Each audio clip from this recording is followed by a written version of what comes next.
Know with the Stafford SO, a podcast presented by the Stafford County Sheriff's Office in Virginia that brings you the stories of the men and women who work tirelessly to keep our community safe each day. Within the Know with the Stafford SO, you'll find out what life is really like behind the law enforcement badge. Thank you for listening, and thank you for your support. Hello, and welcome to In the Know with the Stafford SO. I'm Kathy Volbrecht, your host for today. Thank you for tuning in. With me today is Major Sean Kimmitz of the Stafford Sheriff's Office, and we're going to give you a quick update on what the Sheriff's Office has been doing in response to the coronavirus pandemic and some of the changes we are making to keep our community safe. Major Kimmitz, welcome, and thank you for joining us today. Thanks for having me. Now, Major Kimmitz, you have been here every day on the front lines working with our staff and the community on the whole response to the pandemic. Can you just let us know what kind of impact has this had on the roles and responsibility of the Sheriff's Office? Well, overall, our mission hasn't changed. It's still public safety. It's just a matter of different things that we're doing now.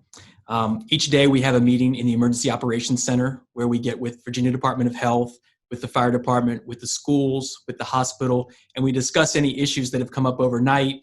We get new numbers, and we make a game plan for how we're going to react that day. We're still following our core values. That's the mission of the Sheriff's Office. We have noticed with the schools being closed, that gave us some more officers we could use. So we've actually implemented using them in the field to assist our patrol officers, conducting building checks, keeping the public safe. We have noticed there's less cars on the road, which means less traffic, which is a great thing for us. That's decreased the number of traffic accidents we've had, so that's been a positive. We have gotten more calls regarding social distancing. Something we never thought we'd have to react to was people calling and saying businesses are open, and we have to go in and explain the governor's orders and kind of give them some guidance and some education in that respect. On another positive side, the community has been so helpful. They have provided us with food, with coffee, personal protective equipment. We've gotten hand-sewn masks, some of which have the thin blue line for law enforcement. Some have the county seal on them. The troops really appreciate those gifts and how much we're supported by the public. So some of the sad signs, we've had to cancel a number of our activities. We had the Citizens Police Academy. We were only a couple weeks in, and we look forward to that every year, bringing in citizens and kind of showing them the ins and outs of the Sheriff's Office. And we had to postpone that, and we still haven't gotten that rescheduled. Our DARE graduations were postponed, which is unfortunate. The fifth graders look forward to that all year. We've had to adjust some of our training. Obviously, there's some mandatory training classes our law enforcement officers have to receive. So we're scheduling in those, just making it smaller classes. But many of the specialty classes we're unable to attend right now. Our academy graduation was canceled, and these guys look forward to that for the 4 or 5 months they're in the academy. They're looking forward to that graduation. And unfortunately, that was canceled. Their families couldn't come celebrate with them. Okay. I was just going to ask you, what kind of alterations have you had to make to some of our current operations and services? And I know it sounds like you hit on some of that as far as, canceling some of the things that we've done with the community as well as internally. Was there anything else that you wanted to mention? Just that this has always been a dangerous job. I mean, we wear the bulletproof vest, so we're always looking for ways to improve our training and to keep our officers safe. Just last year, we were dealing with the fentanyl exposures. So that we had a few deputies that were exposed to that and had to be transported to the hospital. So when this came along, we realized, hey, we're going to need personal protective equipment. We already had some masks in stock, obviously not enough. So we've been working with Fire Rescue and the Emergency Operations Center, and we've gotten our deputies all the supplies they need so they can be safe from the COVID-19. In order to protect our staff, we closed our lobby about a month ago. And that's mainly to keep people from coming in and keeping our ECC safe, which is just on the other side of the walls from our lobby. We have a limited number of dispatchers, and if we were to lose those, that's an integral part. They're the front line to get that first communication with citizens as they call in and need assistance. Okay. We've also moved to virtual roll calls. So before this event, our deputies would come in before their shift, and they'd have a half-hour briefing where their squad supervisor would give them any updates on crimes that were occurring, some extra checks that were needed, maybe assign warrants in their areas, do some sort of training. And we realized we didn't want to have all of our officers in one spot. If one was infected, we would end up infecting the whole squad. Right. So we've moved to virtual roll calls. One of our lieutenants created this little roll call in a Google document, and he puts out training through that so the deputies can stay abreast of anything going on, but they're not having that close contact. People will also notice that the Emergency Communications Center, they began asking citizens questions when they call in to get their level of exposure, if there's anyone in their residence that may have been exposed. And that works on the fire rescue side as well. Our dispatchers are cross-trained so they can dispatch for either fire rescue or for the sheriff's office. Okay. Can you talk about some of the things that our deputies who are on the road, what are they doing? Are they wearing masks every day when they report for duty?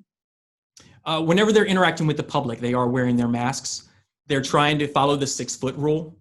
Obviously, that doesn't always work in law enforcement.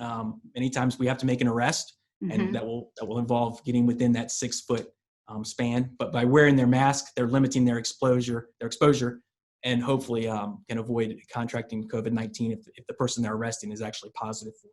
Okay. We've gotten equipment to clean our vehicles. So after each arrest, they're cleaning their squad cars. We've issued hand sanitizer to all of the deputies, so they're able to clean their hands. They have the wipes, so they're able to wipe down their gear and keep themselves clean. Okay.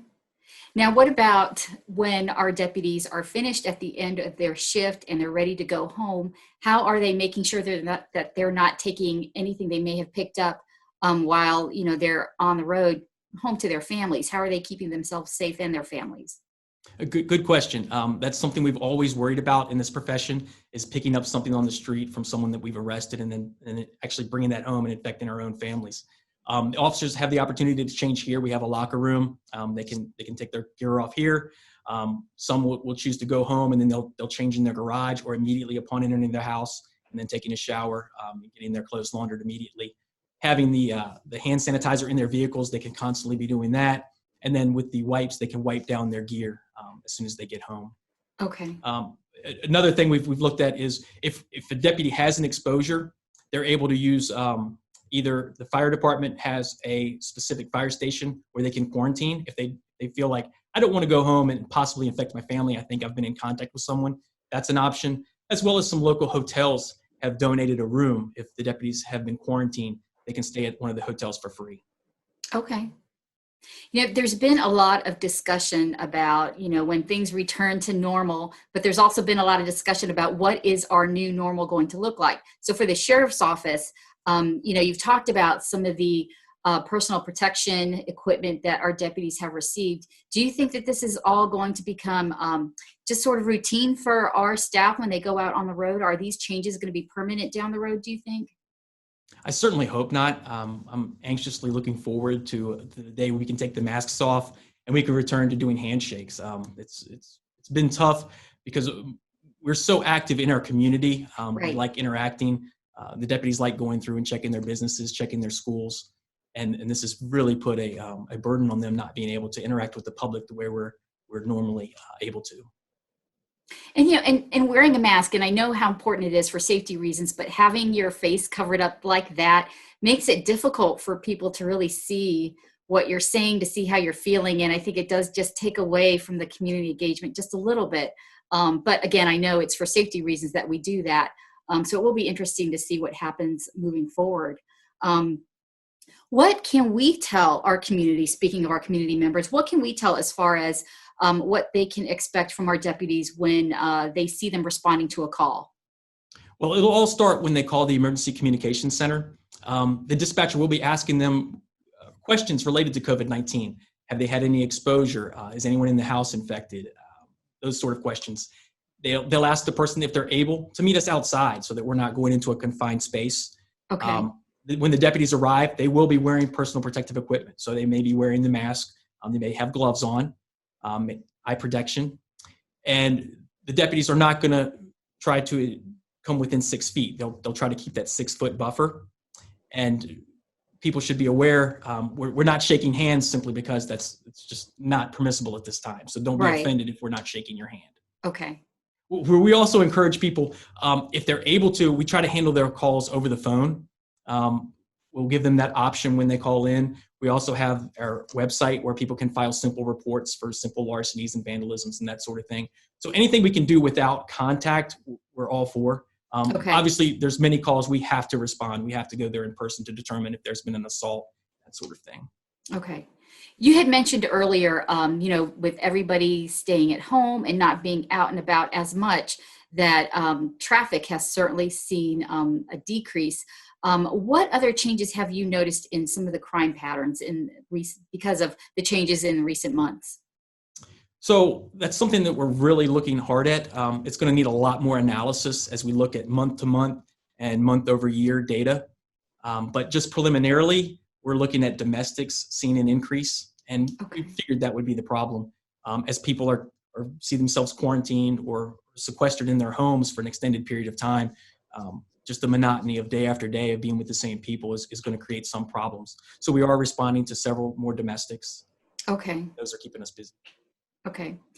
Going back to the traffic safety, though, we do want to remind people that they still should follow traffic safety laws, because we do have our deputies out on the road enforcing those laws.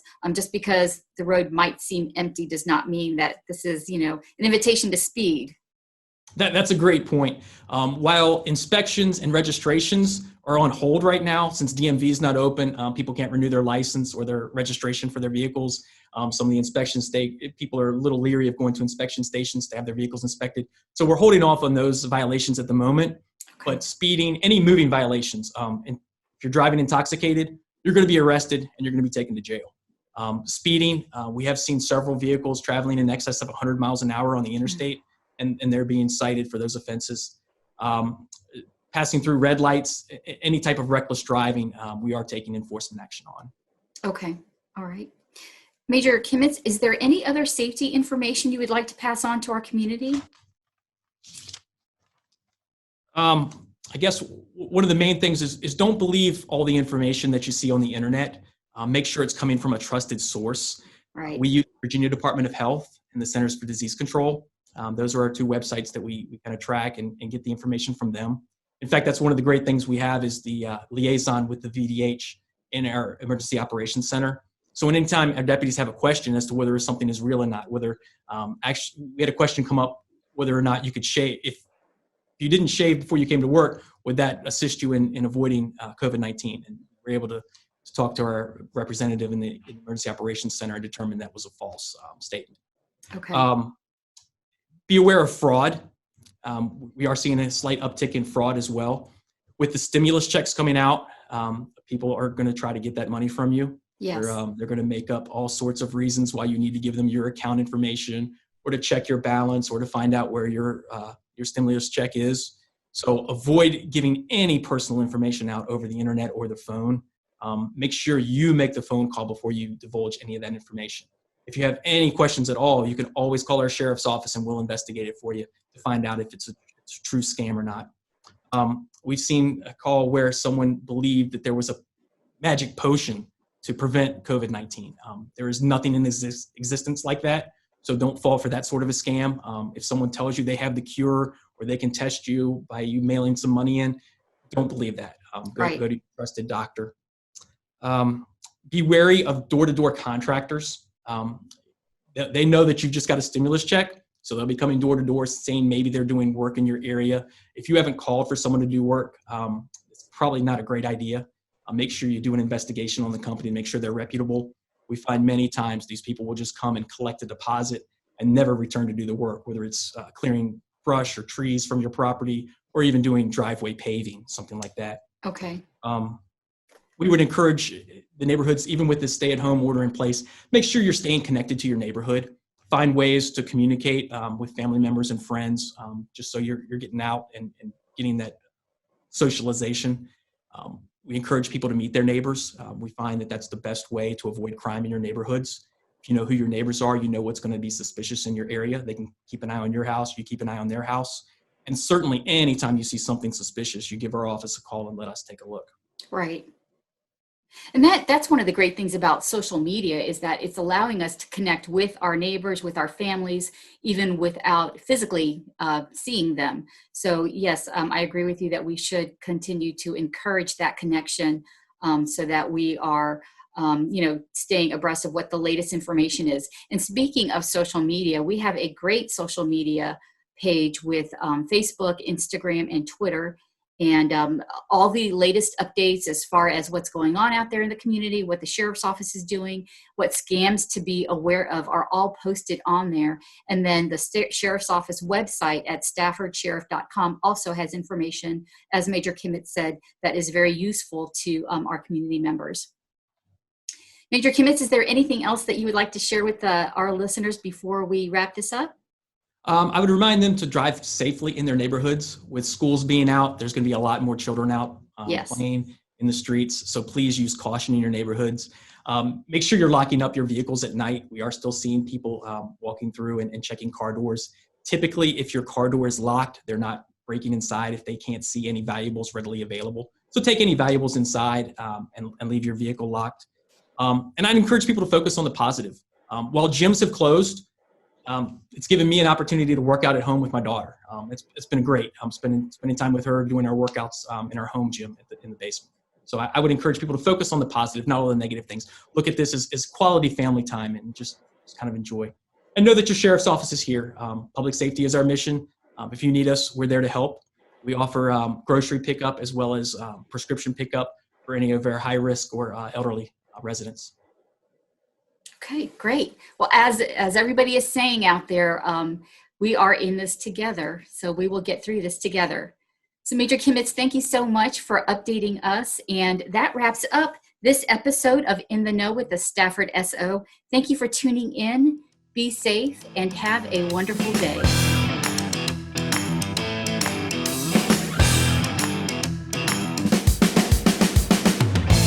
Thank you for listening to In the Know with the Stafford SO.